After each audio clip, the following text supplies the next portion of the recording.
The seagulls follow trawler. It's because they think sardines will be thrown into the sea. Thank you very much. Talking nonsense. So I thought, no, enough's enough. Why should I put up with that? Talking nonsense. So I thought, no, enough's enough. Why should I put up with that? Don't back down, double down. Don't back down, double down.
Yes, here we go. Bhoycie is back on his own bus.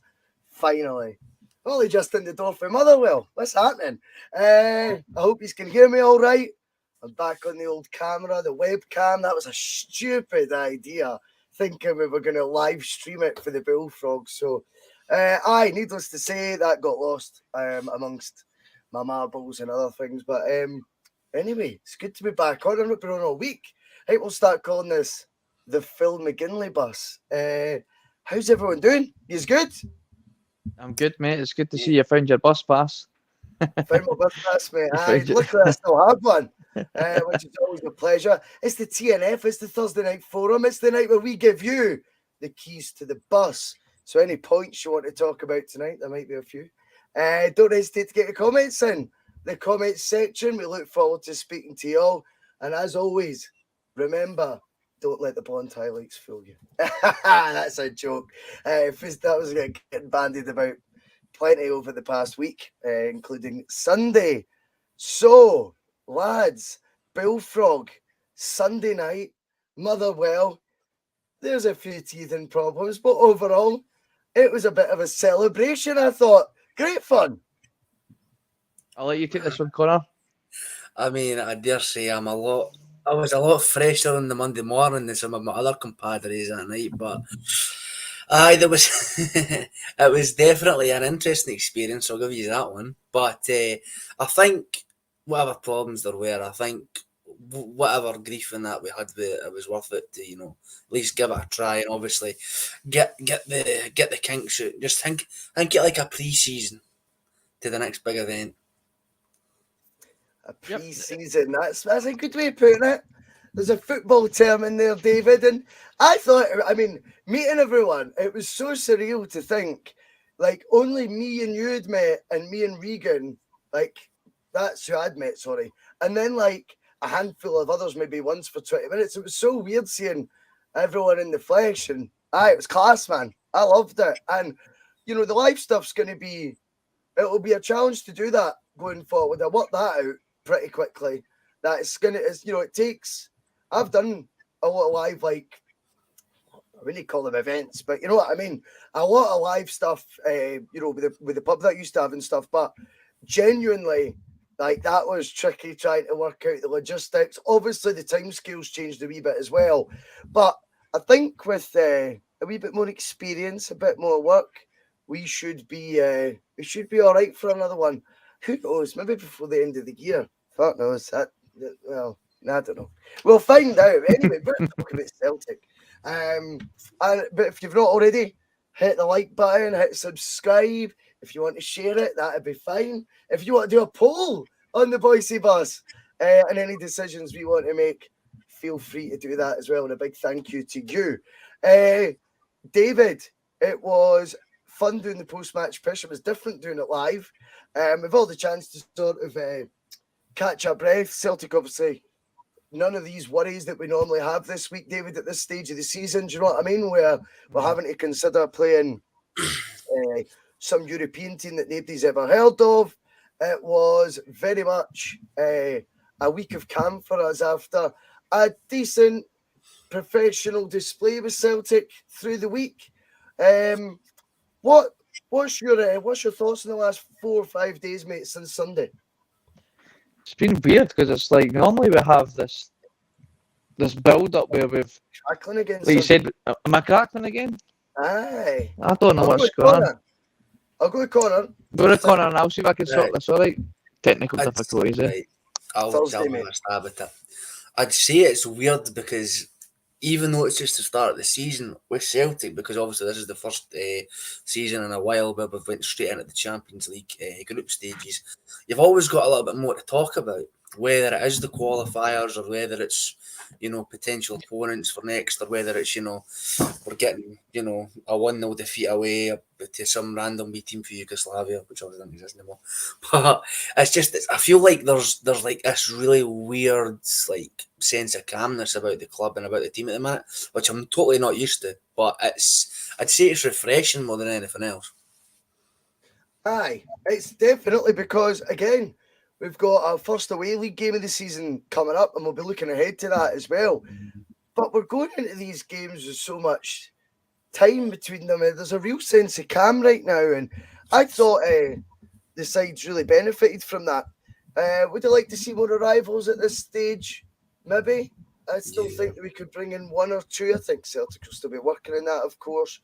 But I do feel like when you're looking at, for example, Champions League qualifiers we've played in the past and the actual countries we've been travelling to, as well as playing against, that's been one of the biggest challenges as well. You're out in Kazakhstan, places like that, in between your league campaign kind of kicking off. Not ideal, Connor, but actually going to this weekend extremely confident again. We are away from home. Ross County are undeniably a much improved side under Malky Mackay, and I think obviously it'll be more of a test than normal. But having said all that shite, I'm very confident that we'll get the result again this weekend.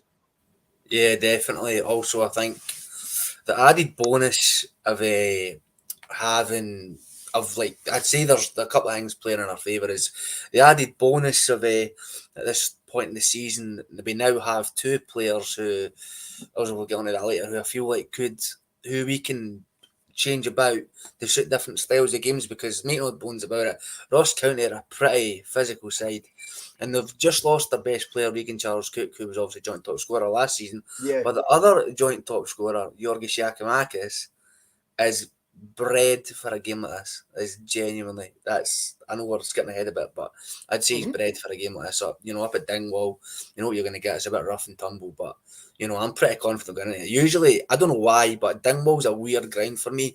I never feel confident when we go away to Dingwall. I have no idea why, because we're I don't know why we don't really, have howlers of results up there, but it's just, I don't know what it is. I think it's because of the distance, and I don't know if, maybe it has a bit of fatigue on the players or that, even though they go the night before. This, it's not like, obviously now we're not getting as many away fans as we usually do, but I feel like there's all these things can kind of just play into it, especially because of the type of team that Ross County are. But I'm not really that fussed this time. I'm pretty confident going into it, I'd say, more than I usually am. Definitely, but I think there's undeniably the reason that there is this confidence. Firstly, we've got a manager who undoubtedly knows what he's doing. I think we have seen differences in Celtic from the pre-season games. You don't take too much from, but I still think we've seen slight differences and tweaks as to how we were playing. And then I did think at times, that Celtic were, even more relentless than last season at times on Sunday. It's a good start, albeit we don't want to get carried away. At this point in time, we are top of the league, as you say. We know that was getting sung on Sunday by Mark Kearney, of course, in the stool, which was pretty funny. But right now, we're in a situation, David, we go to Ross County. Aside, as I'm saying, that, they are improved, but I feel very confident Celtic can extend this crazy unbeaten league run that they're currently on. I think it's at 39 games now, if I'm not mistaken. Would it be 40 this weekend? Someone can tell me in the comments, but I'm confident about Sunday all over again, David. I think the respite we are getting in between games at the start of this season is so beneficial. Yeah, before I speak, am I sounding crackly still, folks? No, much Is that better. all right just now? Yeah, I'm feeling pretty confident. I'm feeling pretty confident as well. I don't know. I just feel like maybe Ange just seems it's like he's almost found a way to kind of deal with these teams that want to really kind of play a bit of rough and tumble with us. And if it's whether it's playing the patience game or changing up the playing staff, putting Giakoumakis up front, we could. He seems to this. He's not so. I don't feel we as a collective are as concerned. Like Connor, you don't seem too concerned. I know you can feel it on the build up, but I think once the game will start, I think we'll settle into the game okay, and we'll do all right. I'm expecting a comfortable win this time. Ross County can't continue to try and play the way they play against us and just keep hoping for results like that. But in the same breath, I don't want us to be relying on Anthony Ralston 95th minute winner. But like I was just saying, I think Ange just found a way to kind of deal with these sort of stubborn teams, if you like. Mm-hmm. Well, I think as well. I mean, the thing is with Ange, as we'll see throughout the course of this season, he's not going to just be limited in what he can, what he can bring to the table and play. I think Ange made a comment I would take flippantly recently, where he'd sort of said, no one's ever really picked up what I do, just, how I play so far. So it's worked for me so far in management. And I think the panic signs could have been there that he's saying, I only do actually play one way. But, I don't think that. I do think as well, Ross County, though, we've got options now on the bench, Connor, that we can mix up. And it's not just about Chaos Giakoumakis getting a mention every 2 minutes on the bus, as much as we love doing that. I think there is various players now. When we look at the bench, Ange did a triple sub on Sunday. Did you notice that? Mm-hmm. You don't often see that in league games. And I actually think, did we use all 5 subs on Sunday in the end? I think we did. But the triple sub anyway was glaring, because you see stuff like that and you go, wow, okay. The squad, he's obviously got a heck of a lot more confidence in terms of its depth. I appreciate sometimes folk just need like minutes on the legs and all that. But I think the difference this time round is Hitate's up to speed, Ideguchi up to speed. All right, I think we've got guys now that are there's real competition. Plays Turnbull. I mean, think how long he was out for. We've got the options wide that we keep going on about. We've got a huge battle at right back for the jersey, which I still know well. I lie on that one. We've got now a 3.75 million left back to compete with Greg Taylor.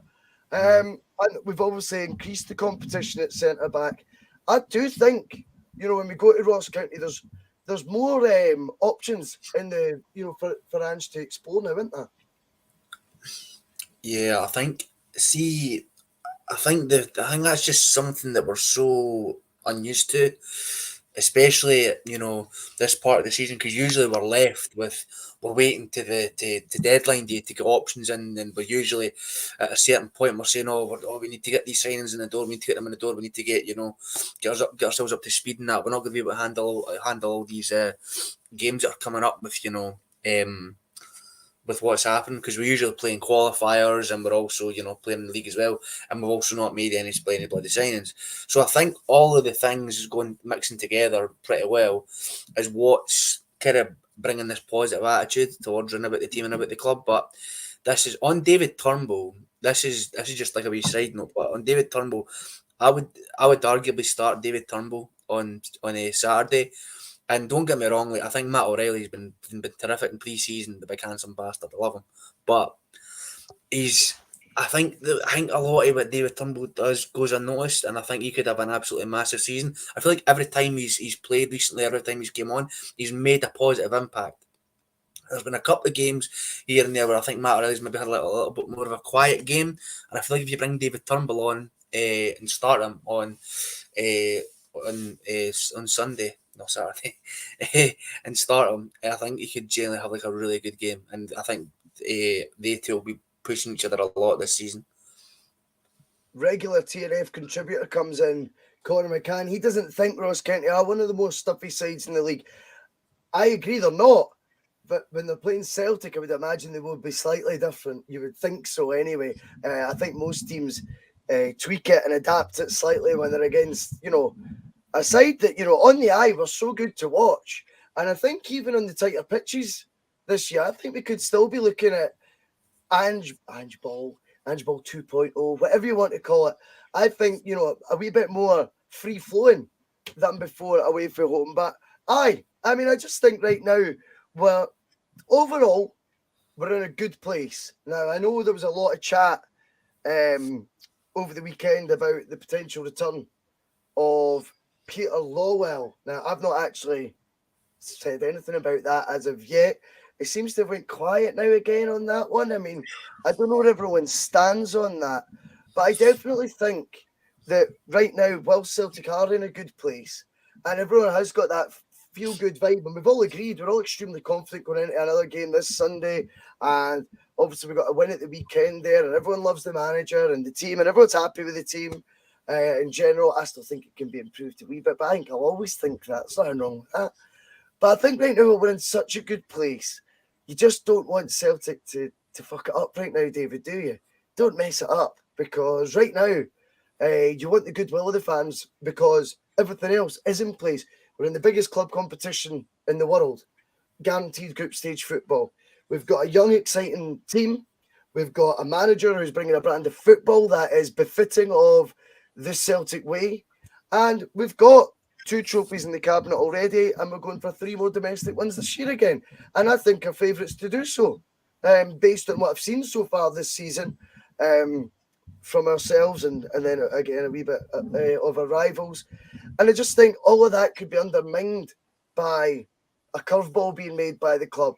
I don't know if you remember, but Ange, obviously you will remember, but Ange had won over any sort of minute doubters like myself, I know.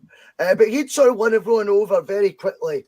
And by the time I think it was it November, we played Livingston at home and Giakoumakis missed the penalty. There'd been a 30-minute silent protest. Me and Jonathan were there. I mean, I was there as well. You can't afford. That was the game I seen you at. Was it? Aye, that was where I seen you, and like we didn't know each other yet. And I was watching the bus. I was too scared to come and talk to you. I was like, oh no, I can't even say it to him. Too scared. Superstar. You're that boy. You're that boy that talks pish on Axum. You're that boy that talks pish on Axum. Meet me at that Superstore in 5 fucking minutes, all right? But I just think then you thought, how have we ended up in a situation here where, we're playing, we've got, half an hour protests at the football again. Like, and everyone throwing tennis balls on the park and that. And it was purely because the board threw a curveball, one that really upset Celtic fans for many reasons that we don't need to go right into. But I know that, there's a lot of connotations with all that. And that was needless. A return of a former chief executive, that would be needless in my opinion as well.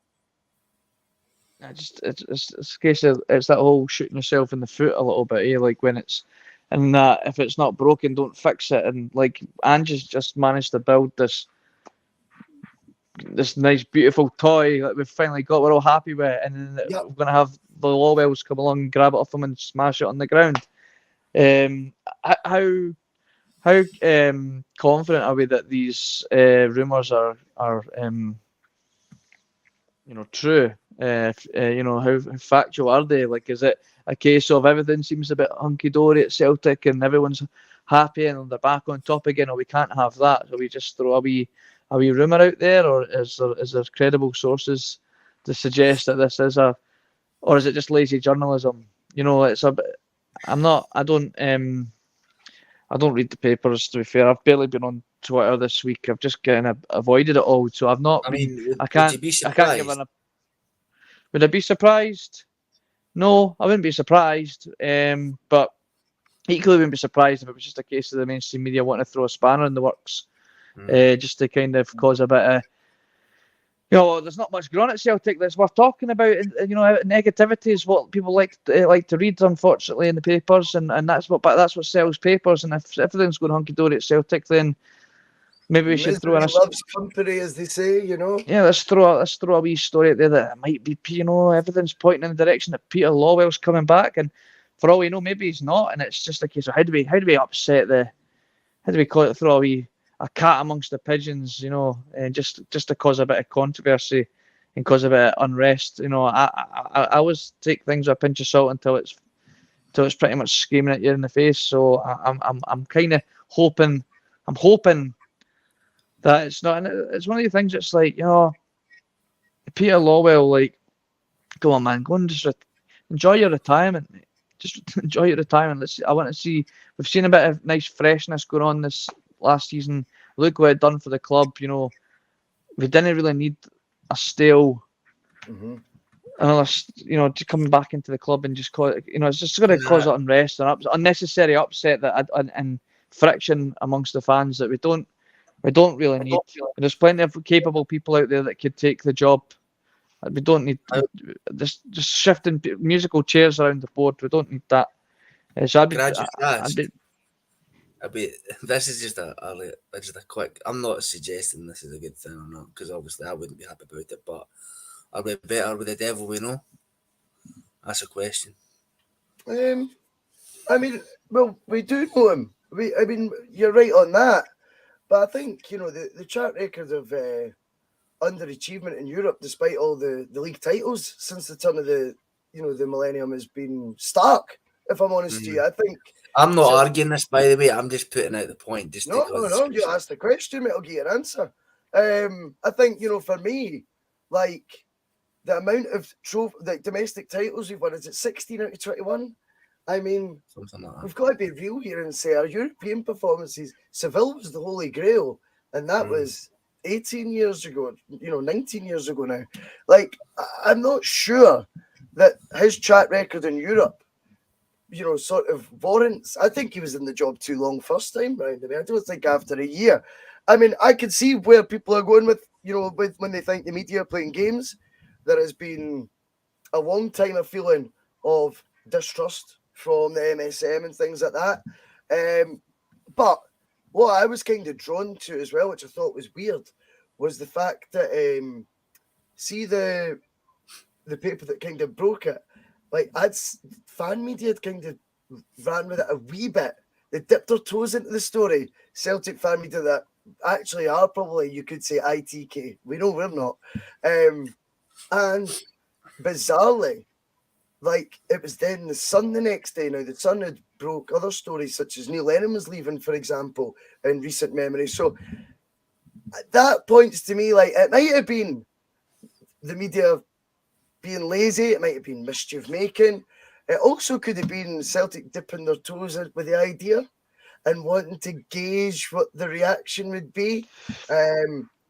For me, they've got to, I don't care how sound Celtic seem to have been in the past 12 months towards our fans. There would have to be people that, within our support, push back on that decision if it were looking more likely that it's going to be made. But the only reason I bring it up, because I know it's days old, the story, but I've not had a chance to actually mention it on the bus as of yet. But what I also feel is Celtic's total wave of positivity right now, I just worry could be undermined if we were to make such a bold call that would be so needless. That's my takeaway on it, Connor. But I do get what you're saying. There might be some people that will say steady pair of hands and that, but If you actually I mean, ask me, I wouldn't even say it's bold. I'd say it's fucking ludicrous. Because I mean, Mhm. the guy was ousted for so long. He was the highest paid chairman in the UK at some point, and was taking all this extra money and wasn't reinvesting it in the club properly. Now, well, we were financially healthy for like a long period of time, and fair fucks to him for that. But we constantly failed to build on like a position of strength. I feel like every time we say that on the bus, I need to put a pound in a jar, be a millionaire by the end of the year. But it's it's just at the end of the day, like you could find someone just as good as Peter Lobber who isn't going to be this wee money grubber who's going to just give them these absolutely crazy bonuses and pay and just and actually be forward thinking and invest in the best interest of the club, because we've not had that for so long. And I think the reason why Celtic fans are in a bit of a limbo now with everything is because we're just so unused to it. We're just so unused to this positive feeling around the club and even potentially the board, because recently, bar the Higgins fiasco, they've not really done anything that bad that we've had to like moan about it. I mean, Andrew's been backed, I'd say, pretty well. Not, we'll see by the end of the transfer window how well it has actually been, but for now, it's been pretty well. And we're usually used to saying, no, this hasn't been good enough, and the board this, and the board that. We're not saying it.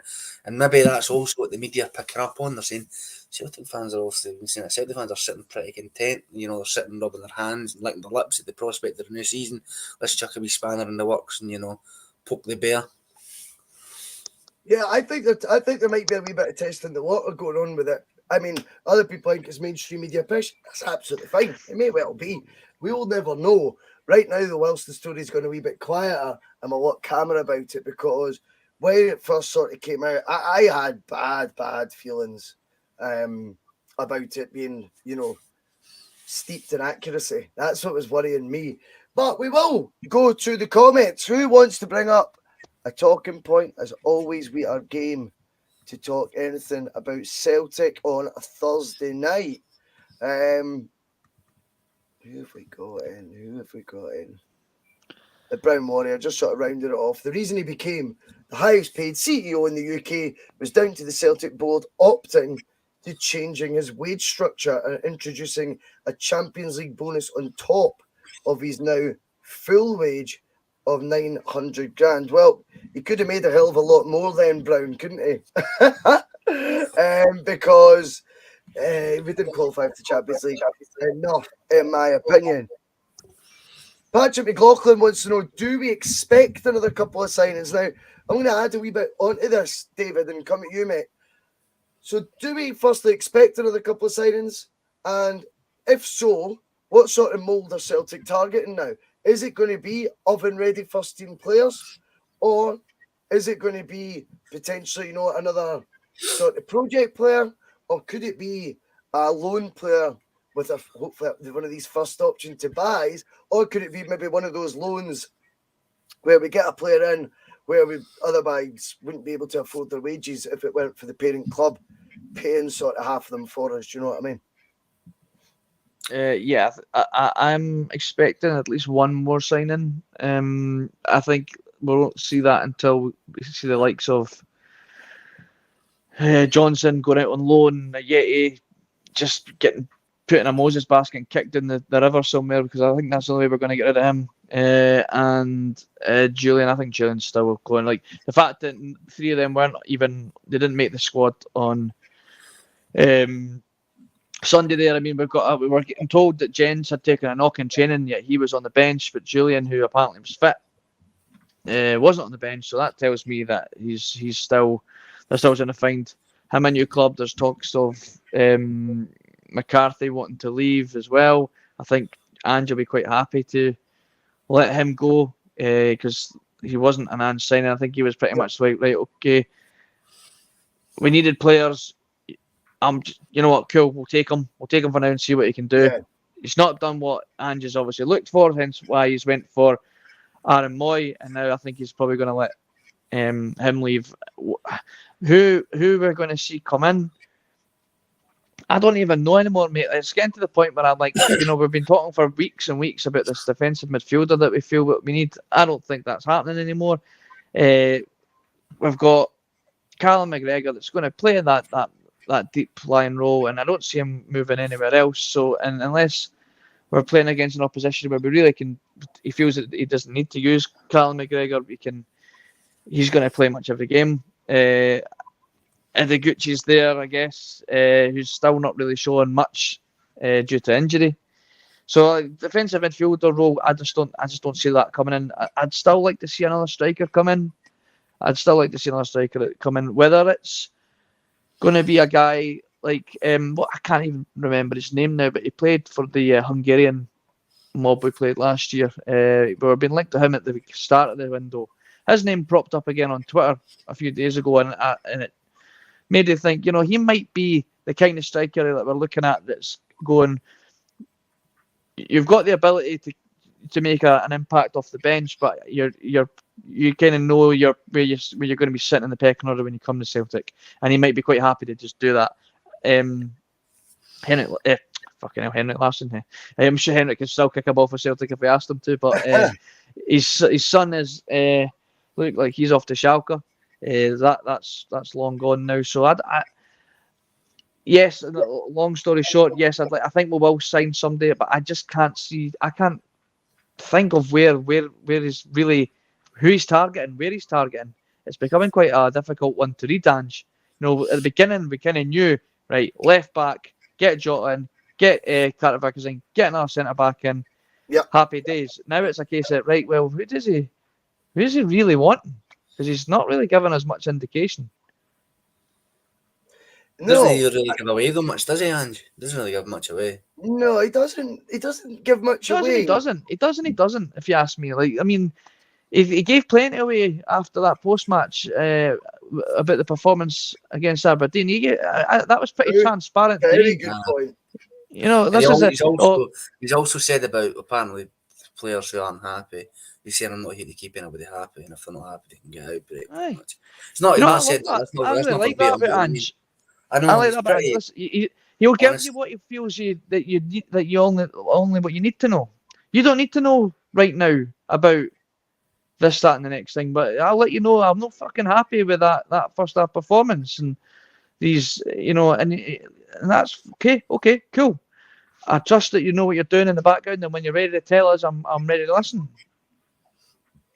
Well, I think right now as well, when it comes to identifying players, Matt, it's strange because, see, at the end of the day, we're gonna go into the Champions League, right? We're gonna play 6 games, and we are gonna be looking. For me, we've got to be targeting finishing 3rd. That could require 5-6 points, maybe even more. Who knows? Depending on how the group can pan out. But it's going to take a win. Put it that way, out your 6. Now, we know the ball game in the Champions League is of this crazy higher ilk. But right now, I think if you were to ask most Celtic fans, I think most think, they're pretty happy with the start 11. They can't see areas where it can be improved. And, I doubt Ange looks at, I don't think any manager looks at the team, never thinks they can improve it. Trying to identify, though, what areas of the first team we need to improve. I think that's where it becomes trickier. That's where it becomes a harder debate because, firstly, you don't want to be panning anyone or any of that stuff, right? Because this is our team. But also on top of that, we've got to try and scrutinise areas and go, could you get better than that? That would be within our financial sort of remit. Now, obviously, I don't know if I'm getting an echo coming through. I don't know what's happening there. Might get between you, Connor. Is it echoing? A little bit. It must be coming from you, mate, because we've got the headphones in. Sorry, continue. No, you're fine. But with regards to any area, I would identify straight away. I'm going to argue. I'm used to arguing with Brown Moria. Good debate, of course. But actually, I'm agreeing that a left-sided centre-back still could be a strong addition. Could a holding midfielder still be brought in? Is Aaron Moy that answer? Who knows? He did get minutes again at the weekend, which surprised me because a lot of the time when Celtic sign players in particular, and it's not just under Ange. I mean, I don't know how long it took, some of the players to try and get up to fitness, but we've got, I've noticed even when we were under Brendan Rodgers, then Neil Lennon again, we used to sign players, and it used to take them like 2 months to make their debut. And I thought Aaron Moy might actually fall in that bracket. No disrespect, he hadn't played a lot of football, hadn't had a proper pre-season, but there he was playing the opening day. So that tells you he's maybe higher up. Speaks volumes. That speaks volumes, mate. That's Ange basically saying, "I need you ready for the Champions League." Yeah, that's for me. That's what that screams at me. Like, why else would he be trying to? Why is he trying to get him? Like, he's the first day, first game of the season, and he's putting him on when he's got other options there. The boy's towing a caravan right now, but Ange clearly this is the only way you're going to catch up, mate. And I need you ready for our Champions League squad, or at least to prove that you're going to be ready for the Champions League squad. That's screaming right at me. Like, maybe Ideguchi's not going to be making that Champions League squad. You don't? I don't think so. Nah, I don't think so. I don't think Ange's actually. I think Ange's maybe went, you're not quite shown me enough yet because how many players are you allowed in that Champions League squad? It's not, and once you've set it, that's it's different though, because there's it's not just how many people, it's then like how many are Celtic grown, how many are then Scottish grown, and then you've got the rest of your list. I don't know the exact numbers, but I read an article. Was it Moravchik 67 on Twitter? And he posts quite well about these sort of things. And I think he'd said, Celtic would need one to be left out, I think. So you might be right with the Ideguchi thing. Talk to me about your take on the Ideguchi one. I mean, right now, we've only had one game so far this season, and it's August. It's very refreshing, Connor. Do you think Ideguchi's, has he just been guilty of the injuries he received last season, or has he found himself now quite far down that pecking order, Jim? I mean, I'd say it's a really bizarre one because we've seen that little of him that I'd say it's still pretty hard to judge him based on what we've seen. But from what I have seen, he was either done pretty well or he was just a bit bang average. I don't think he ever had any terrible, cameos whenever he came on. But I think when you seen him, this is lower league opposition, and it was his first game where he got injured against Alloa.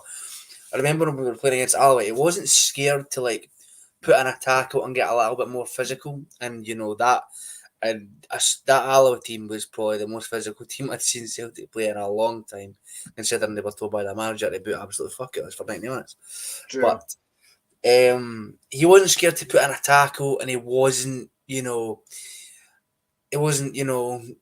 shying away from anything. And that, when you're getting in your first game chucked in at Alloa Park, getting booted and you're coming to a different culture and all the rest of it, it could be easy to go hiding, and it could be easy to shy away. And obviously gets that injury, he comes back, plays a couple of bits here and there, gets another injury like just last week, and I don't know how long he's out for. I don't know if he's back training or if he's fine or whatever. I didn't hear anything, but I think we could be looking at a situation where he could potentially benefit from going out on a loan, maybe. Mm-hmm. Well, this is something though that does need to be looked at, I think, more when we've got the depth of squad that Celtic are always going to have, right? What harm, really? I don't think you can see it happening, David, but what harm realistically would it do to have someone like Ideguchi, rather than spending another 5 months acclimatizing and all that stuff? What harm would it do to have him at, I don't know, an Aberdeen, Hibs? Why not? For the next, they benefit us in multiple ways. Yeah, I think so. How old is he? 26, 27? Is he as old as that? No, it's as old as I. Can somebody check that? Is he? I thought he was a wee bit older. No, I don't think so. All right, okay. Well, then that blows my argument out the window, because the way I see it is he came in to be a starter for Ange, and I don't think he's come in. I mean, he raised a lot of eyebrows in the Japanese press when Ange went for him. No, they I were think quite it surprised. He Yeah, it's 20, you know, 20, 26, 27. Yeah, He's so you approaching put 26. right. So if he's not ready, then sorry. Wow. Put him out on loan, then what good's that? Okay, you've given Aberdeen a decent player. He comes back, he's now 27, 28, with a year less on his contract. I just don't see the benefit of that. He either sinks or swims. If he doesn't manage this season, then he's fucked. He needs to fuck off. He needs to go, unfortunately.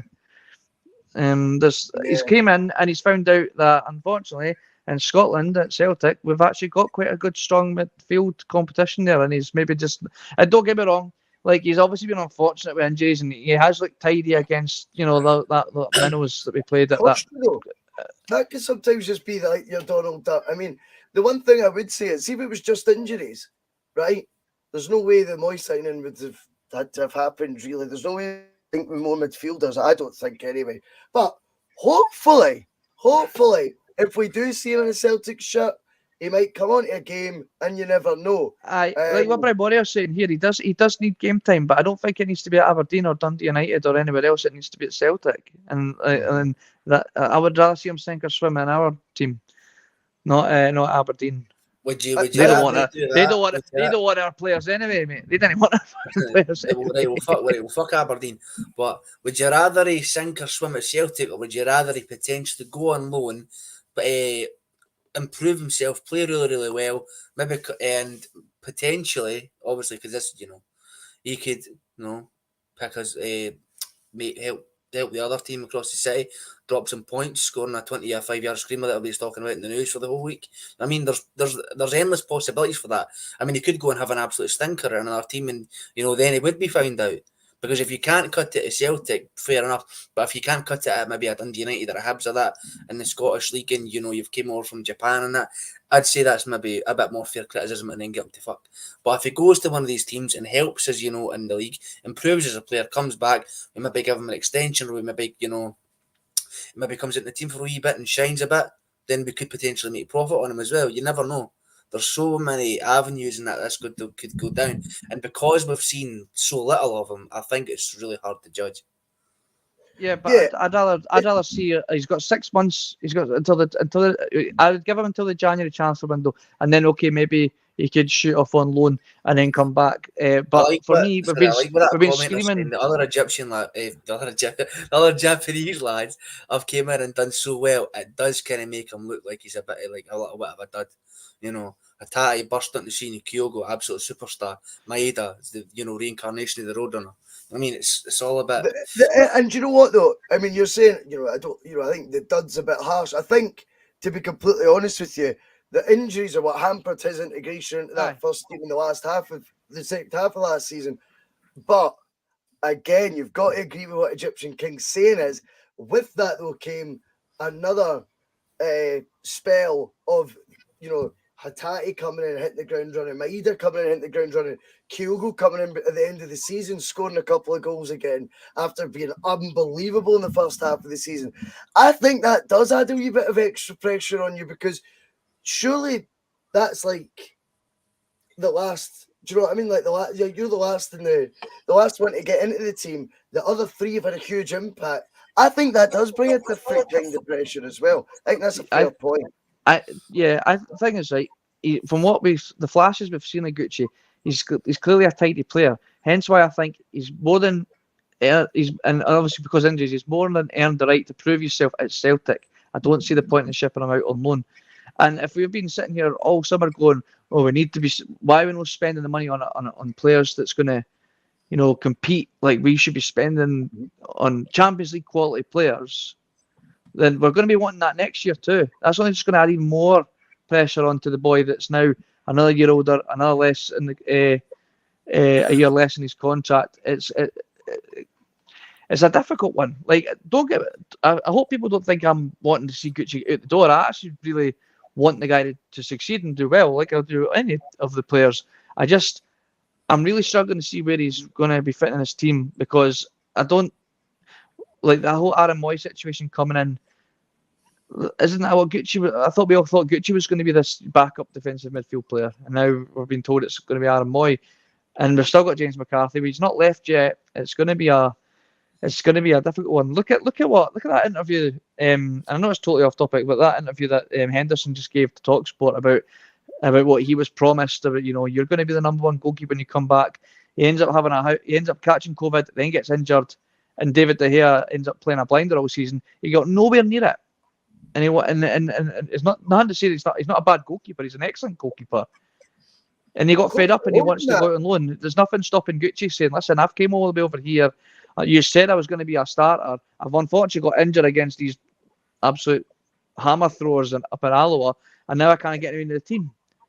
It might, football's a short career, and we don't know how much patience these guys are going to have. The competition's fierce. That's the thing. Absolutely, that's it. I need to pull out a comment just for 2 seconds. Somebody said the jury's still out on the other 3 Japanese players, bar Kyogo. I'm sorry, but Ryu Hatate not have a good season last year. Yeah, I don't agree with that. I've never even seen that comment. But did he not have an absolute screamer against Rangers at Celtic Park? Was he not scoring an absolute belter against that? Mike MT's came in.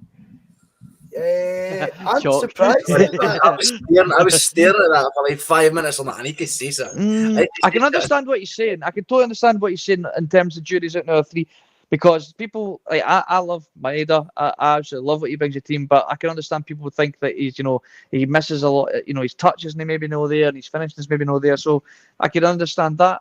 Hatate, yeah, he hit the ground running at Rangers, but come on, we were all sitting for most of the rest of the season saying, we'll have to give it to him. He's tired. We've been giving him excuses for his poorer performances. I think he was excellent in pre-season. He get a few slack passes in the Aberdeen game, so I don't fully agree with the comment, but I can understand why people might think the jury's out on the other 3, bar Kyogo. That's my tuppence on that one. Absolutely. We'll give a wee shout out for Donny Boy. He's been a regular on the bus. Looks like he's setting up some sort of YouTube channel as well, which is fantastic to see. So Donny Boy 67, Feed the Bear is telling us to get over there and subscribe. Absolutely. So I know that's absolutely fine, of course, and it's good to share other pages and other channel links. Interesting, the take on the Japanese players. I mean, I think it's very, very surprising that people don't think. I think Maeda's numbers last season was 6 goals, 6 assists, something like that. I wouldn't be far. I'm making it up obviously as I go along as usual, but I would say that was pretty decent numbers. I think he hit the ground as close to jogging, right? And he doesn't jog, so it has to be hit the ground running when it comes to Maeda. With Hatate, couple of extremely good displays. Other ones, yeah, he did blow a wee bit colder. But I would definitely fumes, though, wasn't he?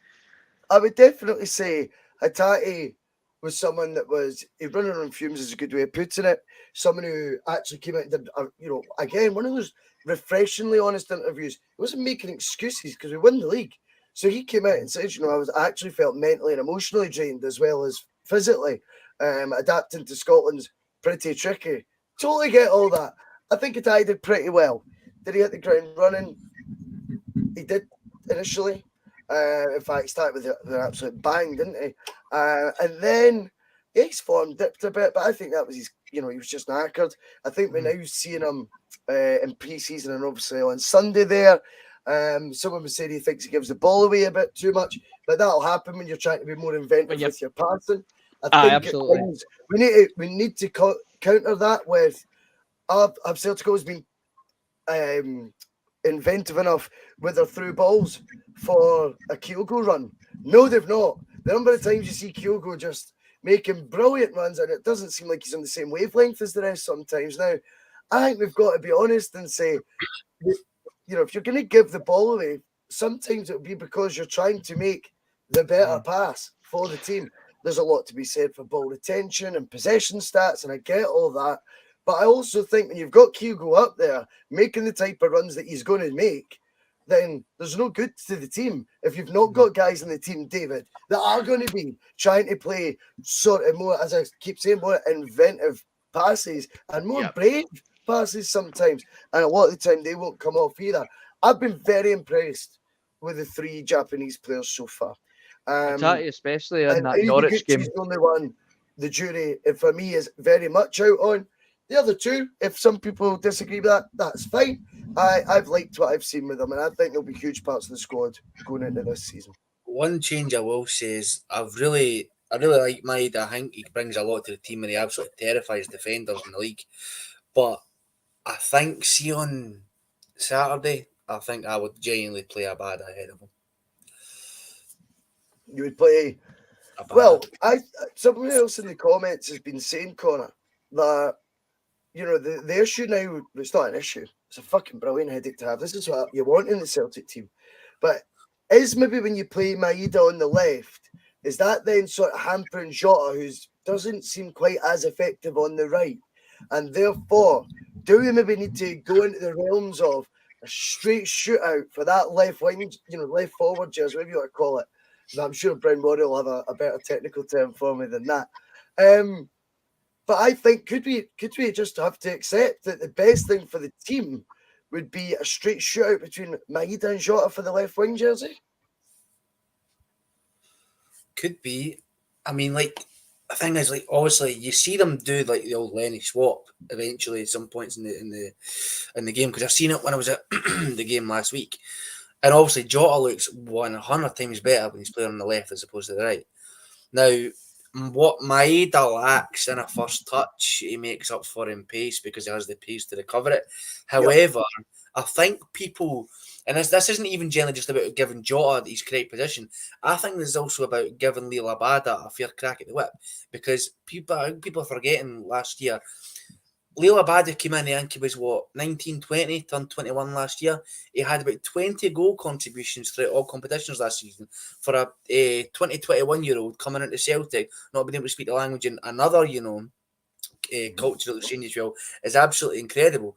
Abada was brought in, I'd say as a project player to improve, and he was absolutely brilliant at the start of the season. Yeah, he had a bit of a dip as well, but I think he could have another blinder of a season this year. We just have to give him the option. Well, obviously, I think Ange maybe just prefers Maeda slightly just because you see the work rate and it's a bit more obvious as opposed to what Abada's doing. But I think you need to remember that Maeda was Ange's top target, even ahead of Kyogo, and he couldn't get him. We need to remember that. He wanted him before Kyogo. And because of where the Japanese league were at the time, and obviously I think, did he not just win the league? Well, was Kawasaki won it last season. Oh, so it was. Sorry. Well, he was at the point. It was very competitive at that point, and it was very difficult for him to get him to move at that point in the Japanese season. How he managed to get Kyogo, I don't know. If that's the excuse that was given. However, obviously that was Maeda's choice as well. Maybe he said, "Look, I'm not willing to move just now." But he was the top target. He wanted him before Kyogo, so he's going to be he is going to be a starter most games, I think. My view on point on the Maeda Jota situation, as I said it on my brief appearance on the Tuesday night Monday club, is what I do prefer to see Jota on the left. He's much more effective on the left. He's then more natural on the left. He's effective on both sides. Let's be serious. The boys are ridiculous. You're absolutely right with Maeda. He does lack a first touch, but what he does bring, I think he can easily be effective doing the exact same thing on the right hand side. I think he's capable of playing across the front three, and whether it's a case of we maybe consider him. Well, if it gets to the point, right, well, we can't ignore Abada, then does Maeda then just become that third option striker ahead of the sort of left sided position?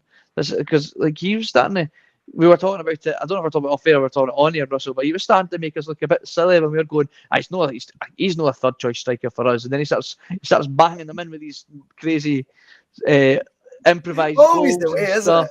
It's just like but we need to also remember, like, we're allowed 5 subs and our bench is ludicrous.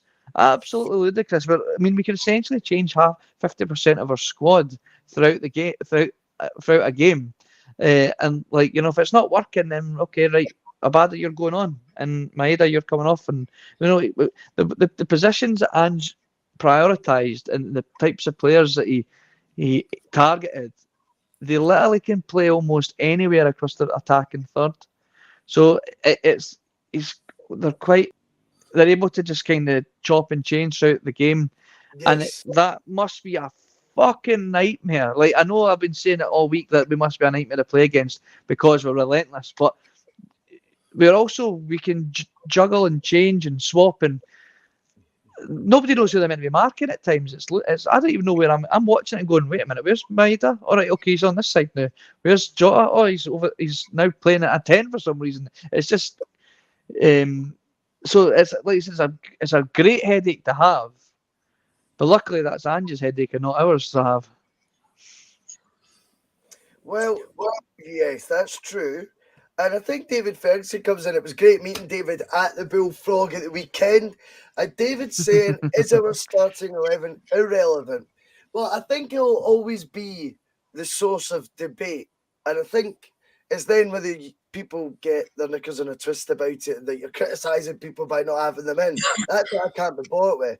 But as football fans, we always, you think about the amount of debates you have in the booze about Dream 11s, Celtic's best ever 11 if you combine it. It's always an 11. So when we're talking about Celtic in the present, we're going to talk about our best 11 for the team at that moment, and we'll be basing it on the likes of form. I think that's just normal discussion that always happens. If the point is, though, is the first 11 irrelevant in the sense that many players are going to be rotated and used this season as we obviously fight on four fronts. And you're going from the creme de la creme to, you know, an away ground in Scotland, wherever it may be, Ross County, you could say this week, a wee tight pitch. And, the next month we could be, I don't know, at, the Bernabeu. It's like, once you try to work all that out, you've got to admit that there is going to be more use of the squad. So, yeah, the first 11 might be irrelevant because it's going to be rotated that much. But I always think it's a debate that we're going to be having. I think it's just natural. But in-game tactics from Ange will be huge that you touched on there, David, as well. I absolutely agree with you. The switching of the wingers must be so hard. And as David comes back in and says, and because of the 5 subs. So see if you've done a first half, right? And everyone's came at the traps, right, Connor? Right? Everyone's came at the traps. And you've switched midway through that. While Celtic are not giving you a moment's breathing space, you've switched Jota to his favoured position. And now Maeda, his pace is now burning their left back. Like, wow. This is a nightmare to deal with. Then, come 10 minutes into the second half, we do a triple swap. Kyogo, who's had centre-backs turning left, right and centre, running places they don't want. You bring on Chaos Giakoumakis, who occupies them both with ease. That's the problem, because Chaos is so unpredictable. He's so alert in the box. He's so quick to take an FTF, a first-time finish. That, again, brings another nightmare. So, yeah, I get what David's saying. I mean, in-game, we're not just going to have 11 players. Of course we're not. And the in-game changes that Ange can now make between tactical ones with the 11 on the park, between themselves, and, of course, as well, with the 5 sub rule that we've got too. I look forward to seeing that. Anyway, lads, I've enjoyed that tonight. Back in the seat. It's been an hour. That'll do us tonight because we started a lot late. It's nearly 11 o'clock. I've got work tomorrow. Brilliant. Back on the bus. What's that? Sorry, I just laughed. Sorry. I thought it was very humorous what you said, Russell. I thought I'd give you a laugh. Thanks, mate. Anyway, brilliant to see so many of you on the bus. Hope you all have a good night. Cheers to Connor. Cheers to David. Big cheers to Chris Sutton. Some of his comments about me deliberately trying to cause controversy. Well, I work in the media now. And you've got someone sitting there next to you who's an embarrassment to the media profession. He's an apologist. He's a charlatan.